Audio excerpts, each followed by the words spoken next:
hindi ka makasagot, hindi mo kaya? Kung hindi mo kaya, ako ang pupunta dyan. Ako ang magliligtas sa anak ko! No, Lynette, you just stay there. Gagawin ko ang lahat para maiuwi ko ng buhay si Annalyn. Pangako yan. Pero you cannot alter what's meant for Annalyn. Hindi ka naman Diyos. Dad, paano kung may nangyari sa'yo? Paano kung hindi mo kayanin? I'm sorry, Zoe, but I have to be there for your sister. I would do the same thing for you. And whatever happens to me, then so be it. Annalyn, anak. Nandito na si tatay.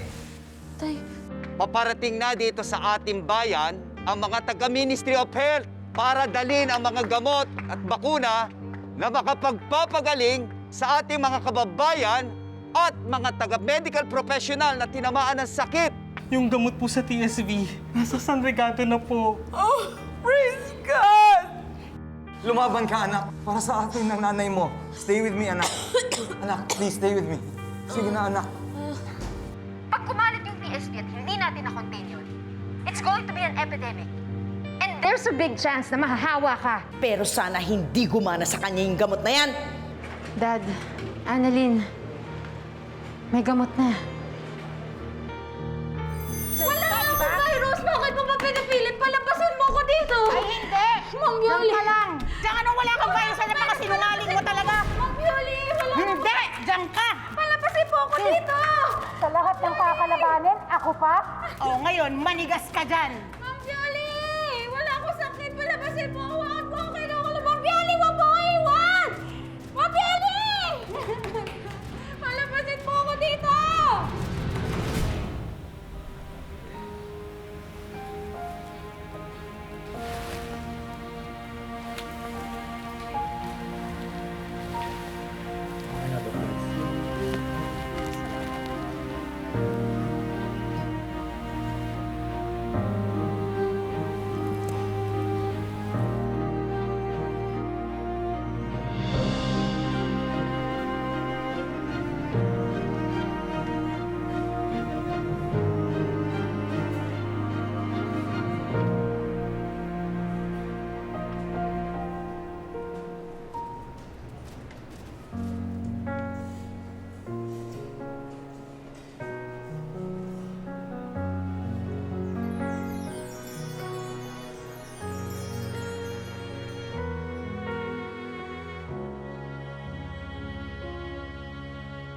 Di ko man magawang maipagmalaki ang pinagmulan at aking narating. May isang biyayang nagmula sa bituin, di mapapantayan ng anumang hangarin. Lahat ng makakaya ay sa'yo. Doc Maniego? Ano yan, Doktora Salvador? Dok, kasi isang gamot na lang po yung natitira eh. Pero dalawa pa po yung pasyente natin. What? Si Doc Annalyn po, tsaka si Sir Noel. Doc, kanina po natin i-administer yung last na treatment kasi they both need it po, Doc. Alam mo, Doktora Salvador, kung ako masusunod, kay Doc Annalyn ko ibibigay yan. Mas marami siyang matutulungan. Pero ang pangit lang isipin dahil parang pinipili nating mamatay si Sir Noel. Doc, ano pong gagawin natin? We need to take this to the higher up.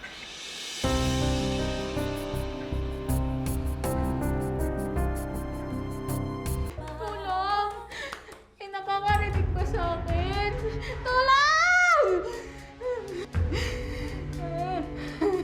Wala naman akong sakit.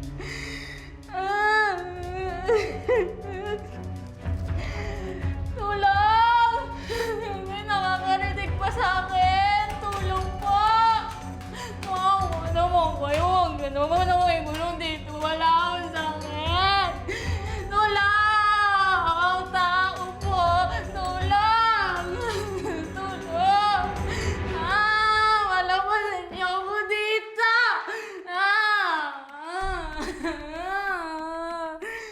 Tulong! Aray ko! Tulungan niyo ako! wala akong sakit. Bakit ako kinulong?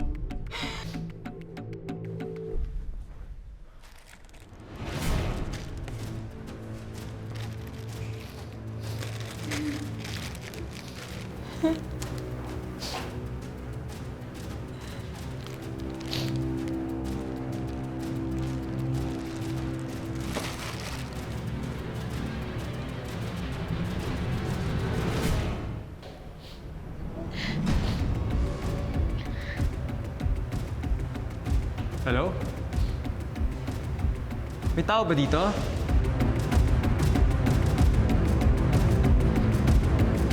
Hello? Yes, hello. Hello po? Tulong! Si Nurse Karen po to sa Apex! Nurse Karen? Doc Lindon? Yes, si Doc Lindon to. Doc, tulong po! Doc, tulong! Sige, Nurse Karen, hintayin mo ako dito. Tatawag lang ako ng tulong, ha? Sige po, Wait lang. thank you.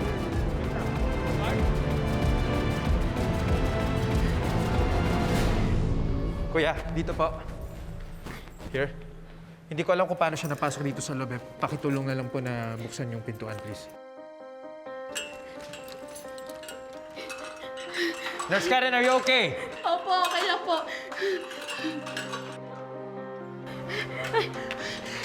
Doc Lindon! Sige, kuya, ako na bahala sa kanya. Salamat po. Thank you po. No. Ano nangyari sa'yo? Paano ka napunta dito sa loob? Si Nurse Violi, yung taga dito sa San Rigado, Oh. kinulong niya kasi ako eh. Ang sabi niya kasi may virus daw ako porket may nakita siyang panyo na may dugo sa tabi ko.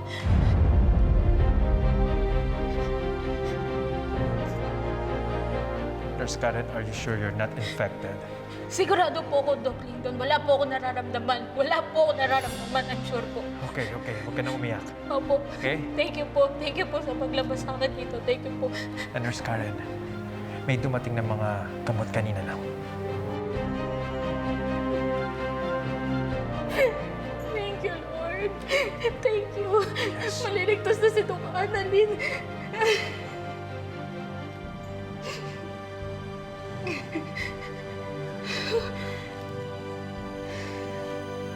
Are you sure, Nurse Karen, that you're okay, ha? Yes po. Kailangan ko bumalik sa ER kasi kailangan kong punta si Doc Annalyn. Apo, Okay? okay na po ako, Doc.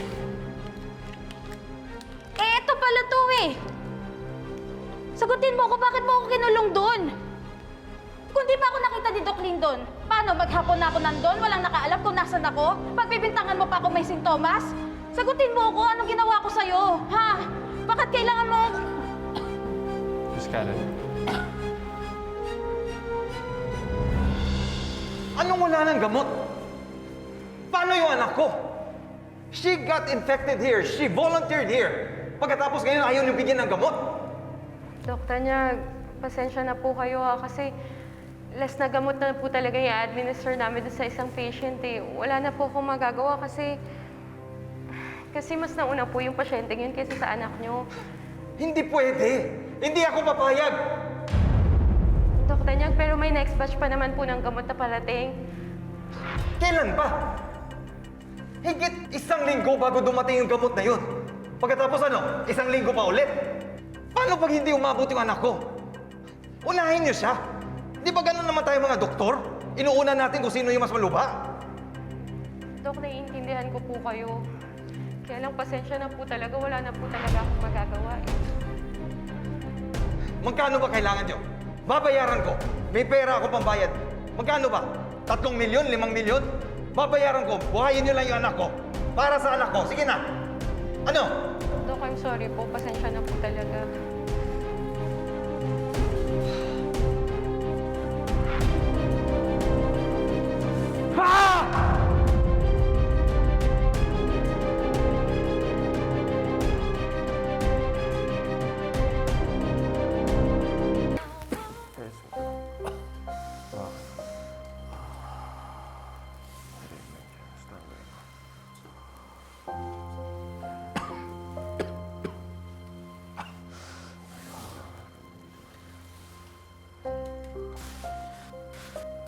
Doc, kamusta si Doc Annalyn? Nasaksak na ba siya ng gamot? Mr. Noel, hindi pa. Sa next batch na siya mabibigyan ng gamot. Kailan pa darating yun? Nung huli ko siya makita, parang mas lumalala yung kondisyon niya. I'll be honest with you, Sir Noel. Sa'yo napunta yung gamot dahil isa ka sa mga stockholders at officers ng ospital. We escalated this to the higher authorities and that's their decision. And this is highly confidential, okay? Sige, ayos mo na.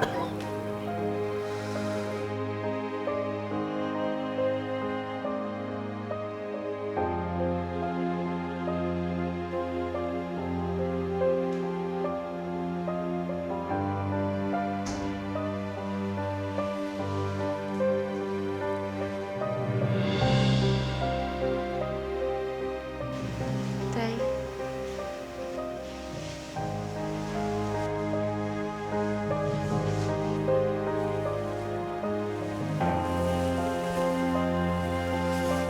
Dito si tatay, anak. May gamot na po ba, Tay?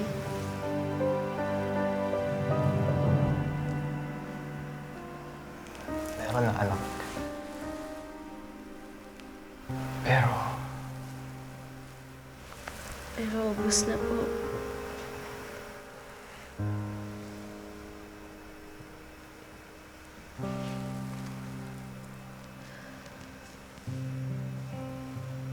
Okay lang yun, Tay.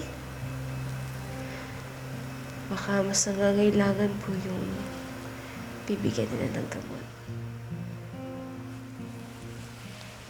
hindi, anak. You deserve to live. Mabuti kang anak at tao. Gagawa ako ng paraan, anak. Kahit na ako na magbayad, ako nang bibili ng gamot. Gagawa ako ng paraan para makabili tayo ng gamot, anak. Tay, Kahit na ubusin ko yung pera natin, anak. Tay. Kung gagaling po ako, Diyos po yung gagawa ng paraan. Basta Tay, mag-promise ka po sa akin na hindi ka magkakasakit. Paglabas mo po dito, yakapin mo po si nanay. Sabihin mo po sa kanya na mahal ko siya. At sabihin mo po na sinabi ko na kapag niligawan mo po siya, sagutin ka niya. Hindi ka mamamatay. Lumaban ka, anak. Gagawa ako ng paraan. Gagawa tayo ng paraan, anak. Hanap ako ng gamot. Okay lang po, Tay. Hindi, anak. Lumaban ka, anak. Lumaban ka. Lumaban ka, anak.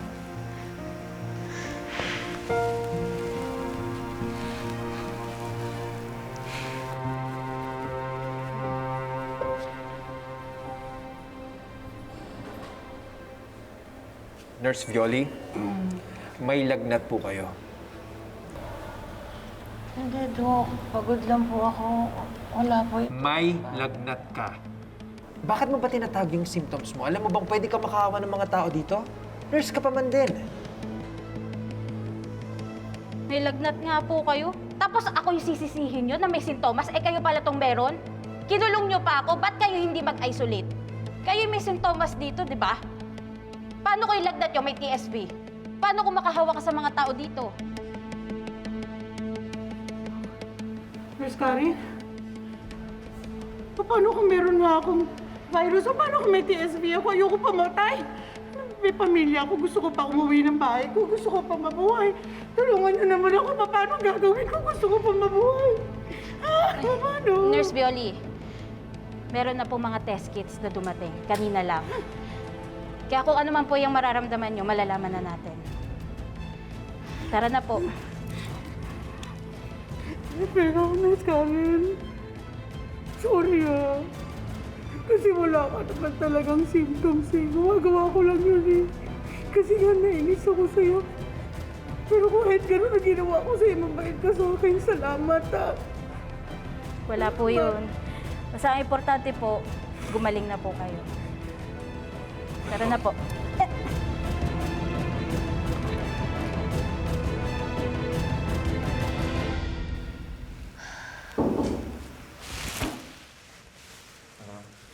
Dr. Salvador, Dr. Tanyag, meron na tayong gamot para kay Doc Annalyn.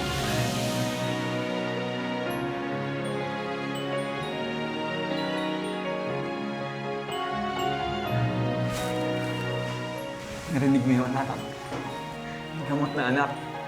Gagaling ka na, anak. Gagaling ka na, anak.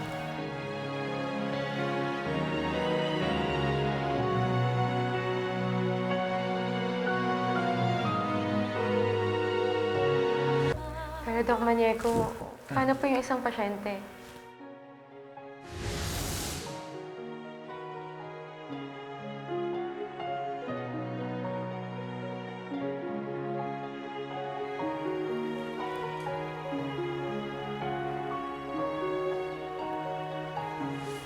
Dok, huwag. Huwag niyo sa akin ibigay yung gamot. Ibigay niyo lang kay Annalyn.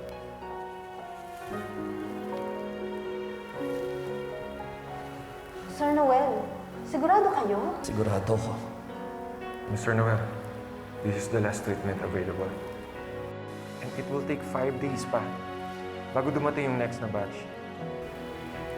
And with your condition, Hindi naman babago ang desisyon ko. Bigyan niyo lang kay Doc Annalyn yung gamot na para sa akin. Please. Unahin niyo siyang gamutin. Doc, siya mismo nagdesisyon sa sarili niya na ibigay mismo yung gamot kay Doc Annalyn. Excuse me, Dr. Tanyag. Pero kailangan na ibigay yung gamot kay Doc Annalyn. Sige. Hello, Doc Annalyn.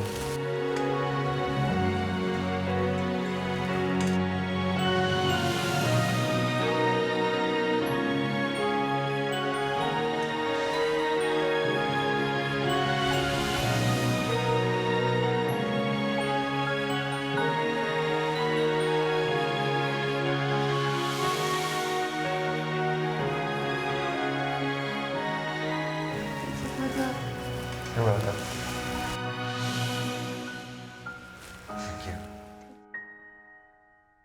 Mula pa rin dito sa San Regado Medical. Dumating na ang mga gamot na magpapagaling sa mga taong positive for TSV. At na-test na rin ang mga pasyenteng nasa loob ng San Regado Medical para mapigilan ang pagkalat ng sakit. Magiging ang suporta ng LGU at Ministry of Health upang makontrol ang TSV sa bayan ng San Regado. Huwag na po tayong mabahala dahil tuluyan na nating masusugpo ang TSV. Ana Ruiz.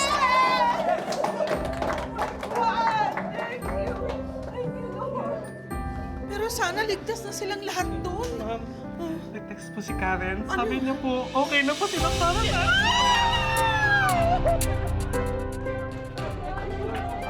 Okay, masaya din lang ako dahil at least ligtas si Annalyn Portia. Praise God! Thank you, thank you! At least may kapalit na good thing, di ba? Kahit na nawala na si Yula, si Michael. Grupa, grupa, grupa, grupa.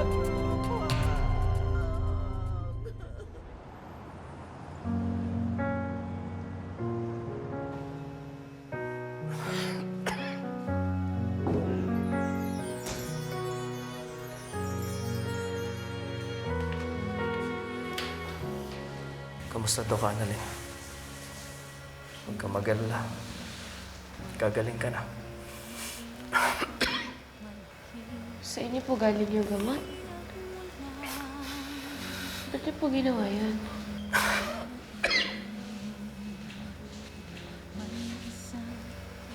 Mas mabuti kang tao. Mas may purpose yung buhay mo kaysa sa akin. At higit sa lahat, hindi ka naman magkakasakit kundi dahil sa akin. Patawarin mo ako, Doc Annalyn. Hinawahan ko yung kaibigan mo kaya siya namatay.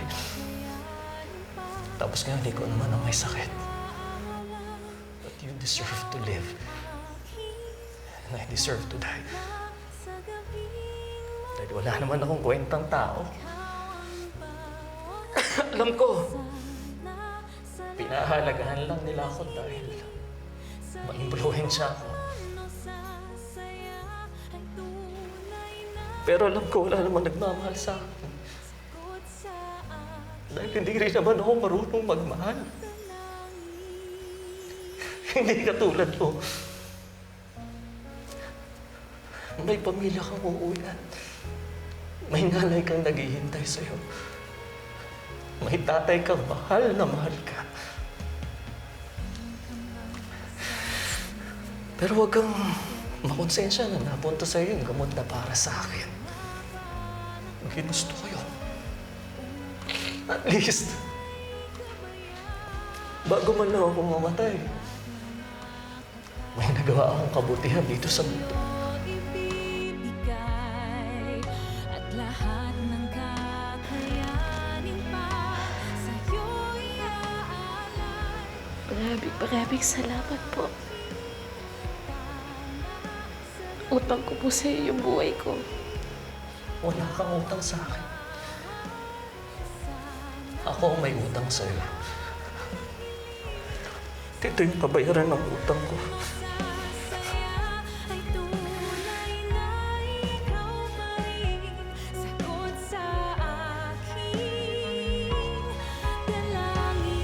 Huwag kang titigil sa paggawa ng kabutihan para sa lahat.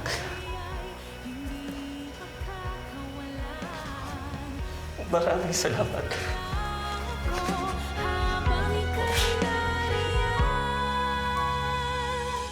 Ikaw ang aking tala sa gabing madilim. Ikaw ang bawat.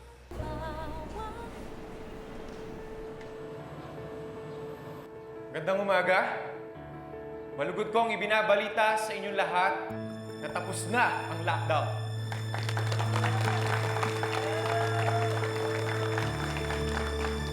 Dahil yan sa pagtutulong-tulong nating lahat.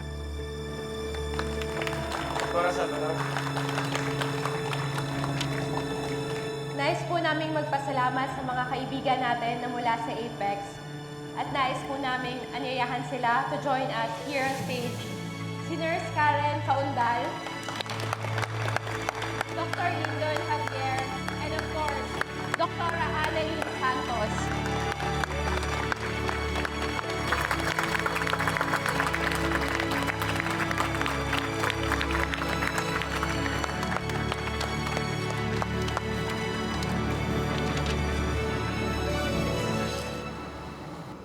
Alam niyo po,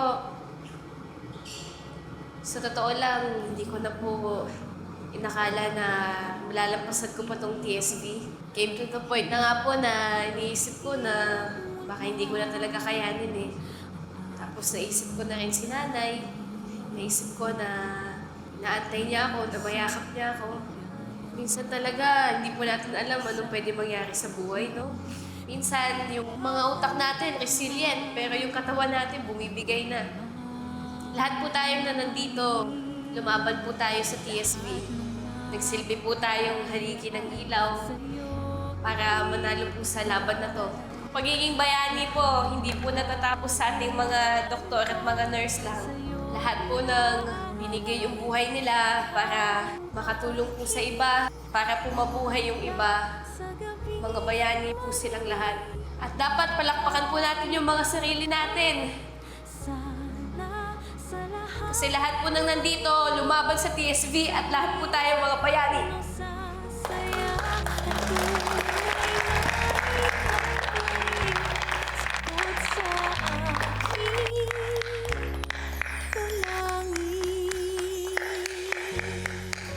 Welcome back, Doc Annalyn and Doc RJ. I'm happy na nakabalik na si Annalyn and nakita niya na si Tita Lynette. Ma'am, bawal pong pumasok. My daughter is inside this hospital and I have every right to see her. Kung gusto po nyo, doon na lang po kayo sa labas mag-antay. Zoe? Sorry. Namiss lang talaga kita. Okay lang. Miss din kita. Isa lang ang ibig sabihin niyan. Ano? Nai-inlove ka na sa akin. Ano, nai-inlove ka na sa akin, no?